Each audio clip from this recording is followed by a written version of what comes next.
Sutra teratai yang menakjubkan. Bab 6 memberikan peramalan. Sin Fasyang, episode 953. Dalam balasan karma lingkungan secara bersama, melatih diri untuk menyempurnakan berkah kebajikan. Dalam balasan karma lingkungan ini, secara bersama melatih diri hingga sempurna. Itulah orang yang penuh kebijaksanaan dan berkah kebajikan. Semuanya berdiam pada menara permata atau paviliun yang langka dan menakjubkan, dihiasi dengan segala permata. Para bodhisattva menjalankan 6 paramita dan segala prakteknya melalui pelatihan jangka panjang dan pelatihan dengan penghormatan. Mengakumulasi bekal dari berkah kebajikan dan kebijaksanaan melalui pelatihan tanpa sisa dan pelatihan tanpa henti. Semua orang melatih diri. Apakah kita ada mempraktekkan tindakan nyata? Melakukan apa yang seharusnya kita lakukan, atau tidak rela bersumbangsi? Hanya mau memohon untuk mendapatkan, tidak bersumbangsi. Maka permohonan tidak akan terkabulkan.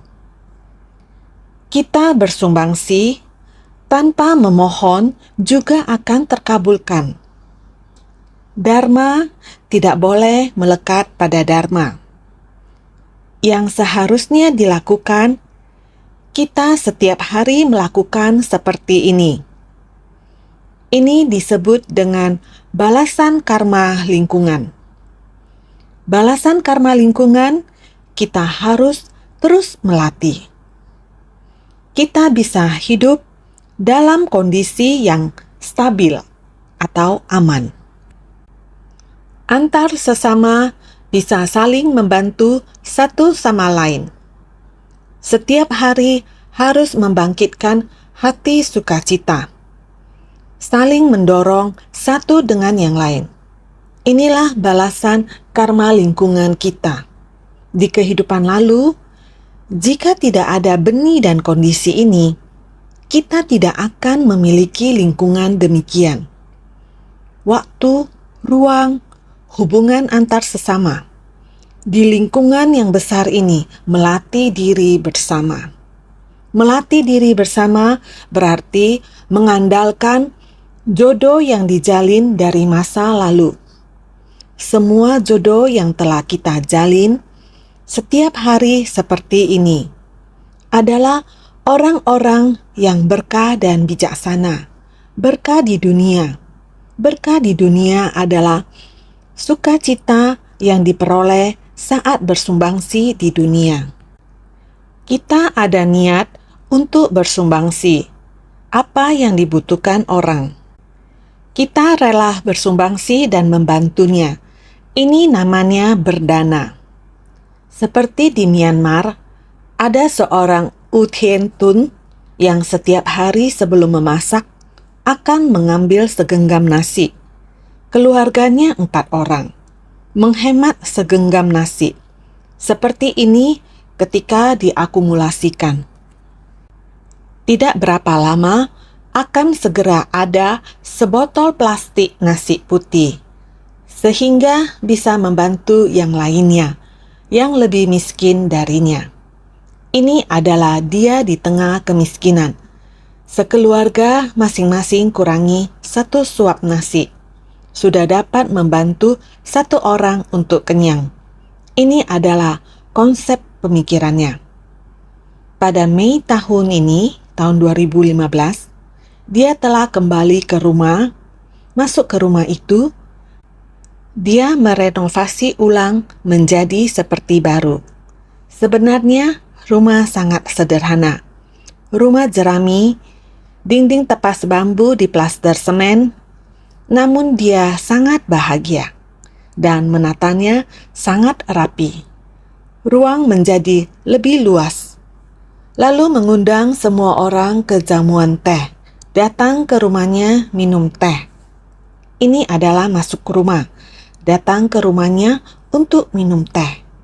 Dia mulai bercerita kepada semua orang.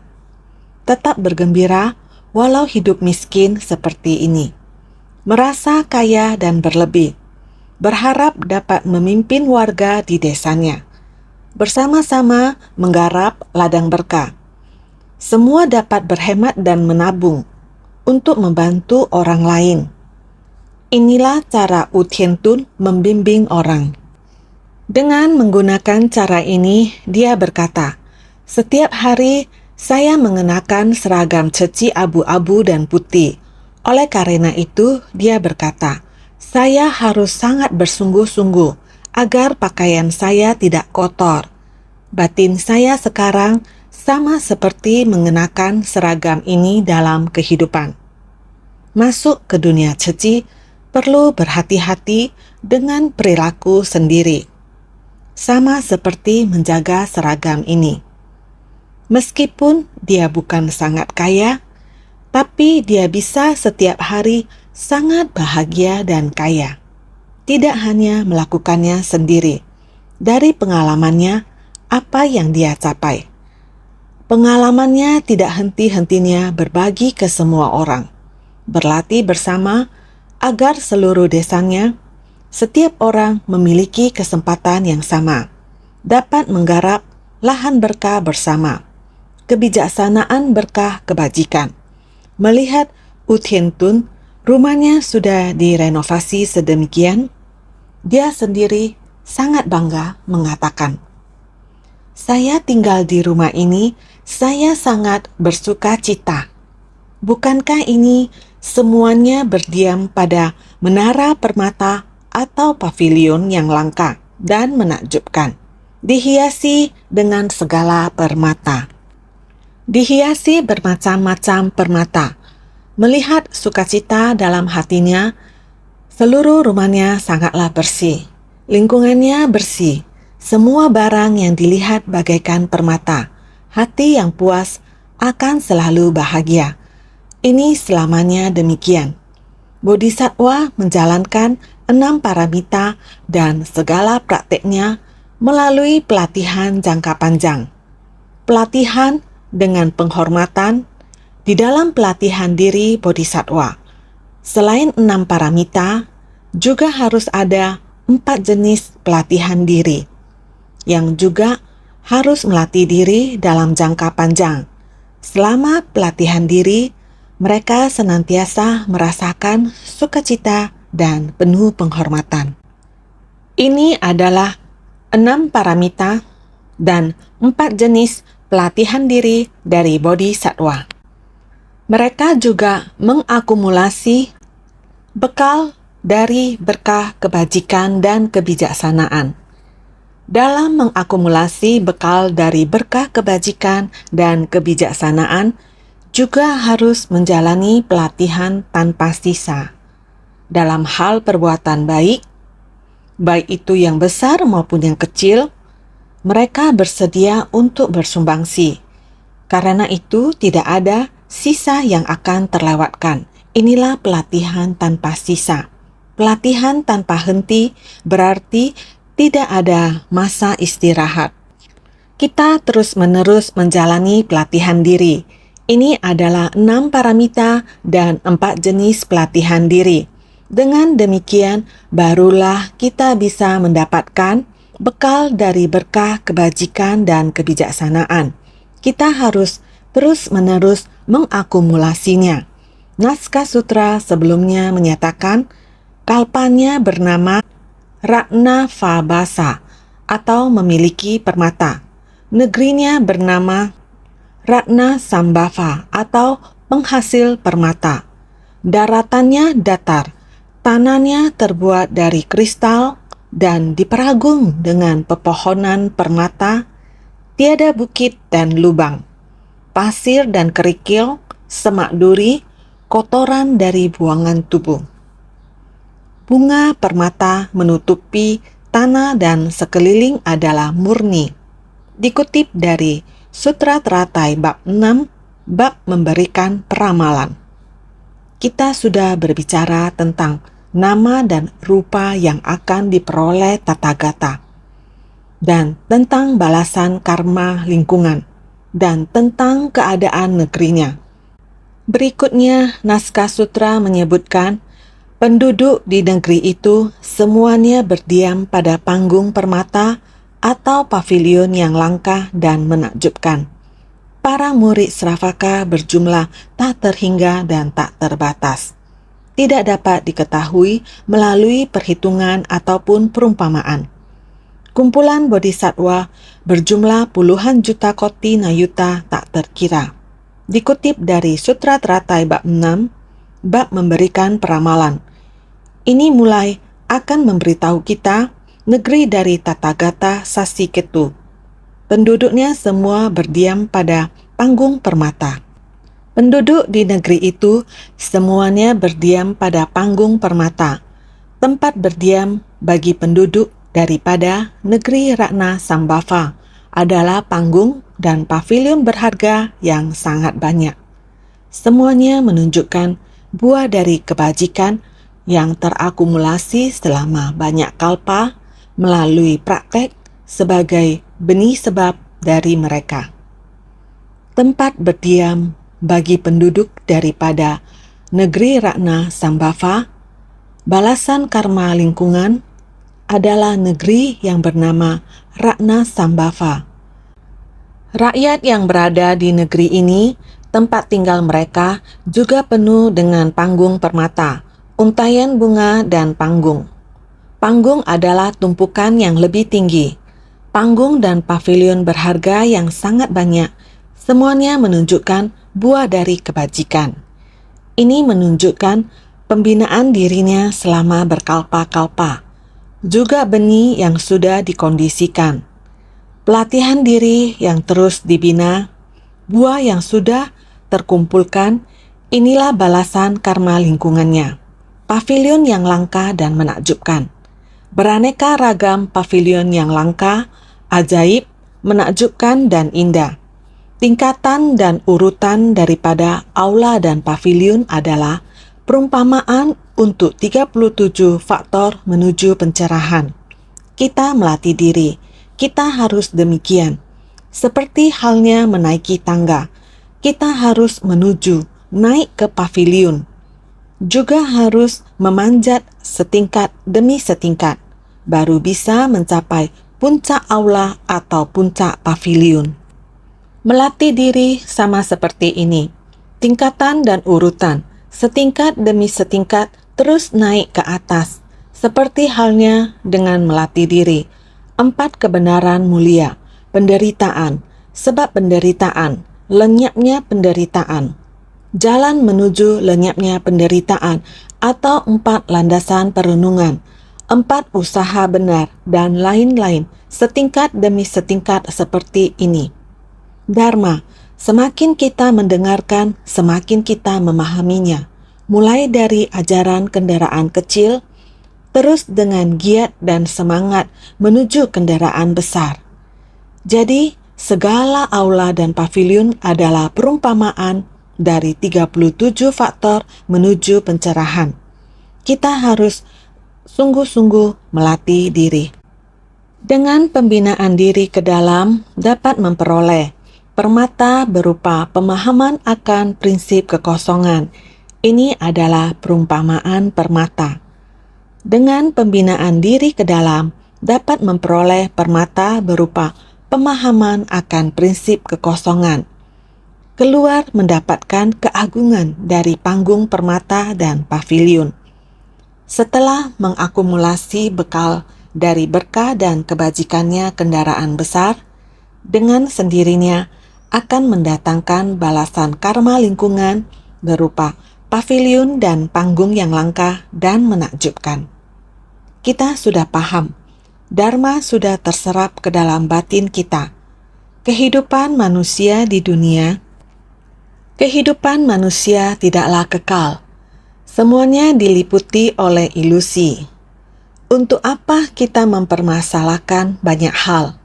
Tidak perlu. Cukup dengan mengikis kerisauan dan menyerap serta menerima prinsip kebenaran dari Dharma Buddha. Inilah permata yang dapat membuka hati kita, keluar mendatangkan keagungan dari panggung permata dan paviliun. Jika melatih diri sampai ke dalam batin kita, maka wujud rupa yang demikian akan terpancar keluar. Tempat tinggal kita sendiri merasa nyaman, merasa puas, dan merasa syukur. Ini adalah tempat tinggal kita sekarang. Kita merasa sangat bersyukur. Siapa saja yang merasa puas hati, maka mendengarkan Dharma adalah permata. Maka setelah mengakumulasi bekal dari berkah dan kebajikannya kendaraan besar, maka dapat dimulai.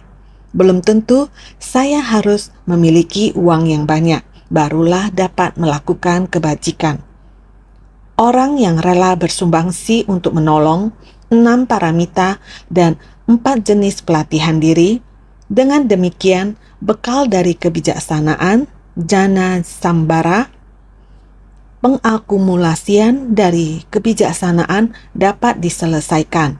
Maka dengan sendirinya akan mendatangkan balasan karma lingkungan berupa paviliun dan panggung yang langka dan menakjubkan. Jika demikian, ini berasal dari antara berkah kebijaksanaan. Setiap saat harus melatih berkah, harus memiliki kebijaksanaan. Berkah adalah berkah kebajikan dengan mempraktekkan 6 paramita. Berkah dan kebajikan layaknya mata dan kaki, tidak boleh kurang satu pun. Berkah adalah berkah kebajikan. Kita harus bagaimana agar dapat melatih berkah kebajikan. Kita harus mempraktekkan 6 paramita. Bijak adalah kebijaksanaan. Berkah dan kebijaksanaan bagaikan mata dan kaki kita.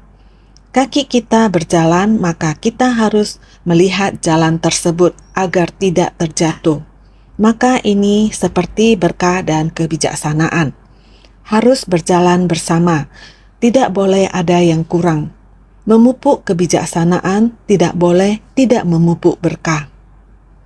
Memupuk berkah tidak boleh tidak memupuk kebijaksanaan.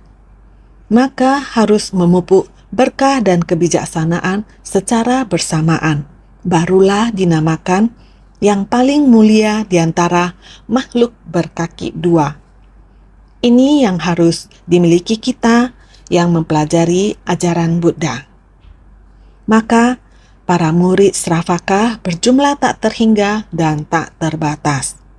Tidak dapat diketahui melalui perhitungan ataupun perumpamaan. Dikarenakan ada begitu banyak praktisi kendaraan kecil sehingga tidak tahu akan batas dan jumlahnya.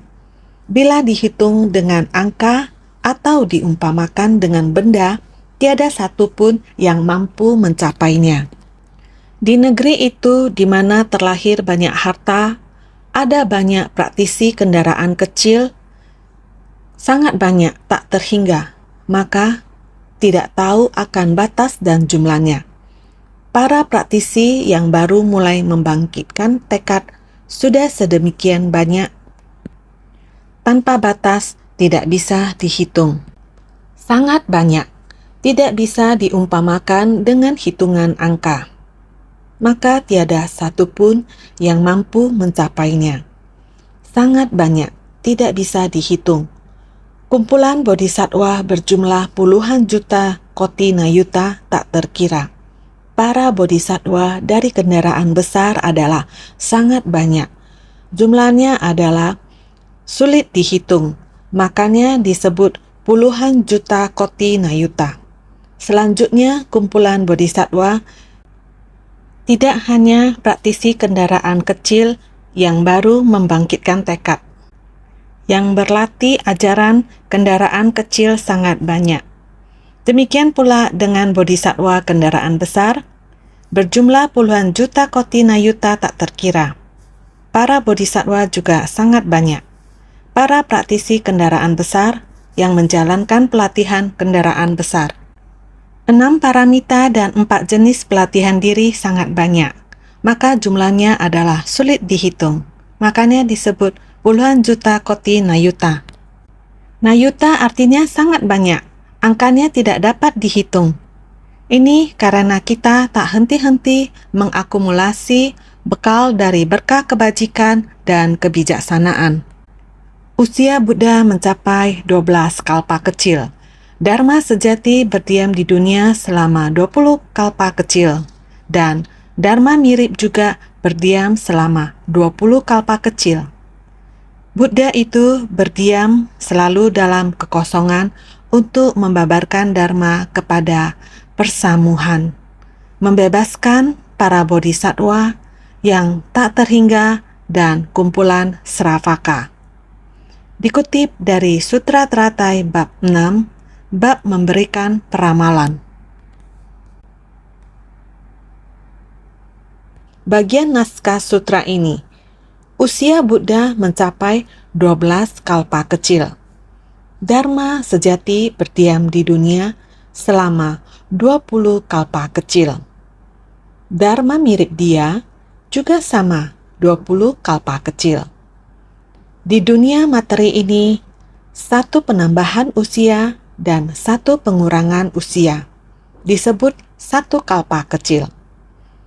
Usia Buddha mencapai 12 kalpa kecil, Dharma sejati berdiam di dunia selama 20 kalpa kecil, dan Dharma mirip juga berdiam selama 20 kalpa kecil. Satu periode waktu dari penambahan dan pengurangan usia pada dunia materi dinamakan satu kalpa kecil. Hanya 20 kali penambahan dan pengurangan kalpa ini saja sudah cukup sulit dihitung, tidak habis dihitung, waktu yang panjang. Buddha itu berdiam selalu dalam kekosongan untuk membabarkan Dharma kepada persamuhan, memahami kekosongan dan memasuki jalan sebagai buahnya adalah berdiam dalam kekosongan Dharma. Membabarkan kebijaksanaan mendalam dari prasna, melihat dengan jelas kalau 5 agregat dan hakikat diri adalah kosong semuanya dan masuk ke dalam prinsip kekosongan daripada fenomena Dharma.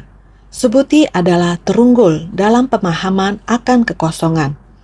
Jadi, benih sebab yang dia bina dulu, mulai dari memahami prinsip kebenaran tentang kekosongan, memasuki jalan pencerahan untuk membina diri. Jadi buahnya adalah berdiam dalam kekosongan Dharma, karena memahami prinsip kebenaran kekosongan sebagai benih sebab dalam pelatihan diri. Selalu tiada kemelekatan, tiada rintangan tetapi tak terputus. Waktu yang lama demikianlah melatih diri. Jadi hasilnya adalah berdiam dalam kekosongan Dharma. Membabarkan kebijaksanaan mendalam dari prasna. Membabarkan Dharma yang sangat mendalam. Beliau melihat dengan jelas kalau 5 agregat dan hakikat diri adalah kosong semuanya. 5 agregat dan hakikat diri adalah kosong semuanya. Rupa, perasaan, persepsi, dorongan pikiran, kesadaran. Semua prinsip kebenaran ini benar-benar tidak dapat dipegang. Diri kita sendiri harus memahami dengan sungguh-sungguh.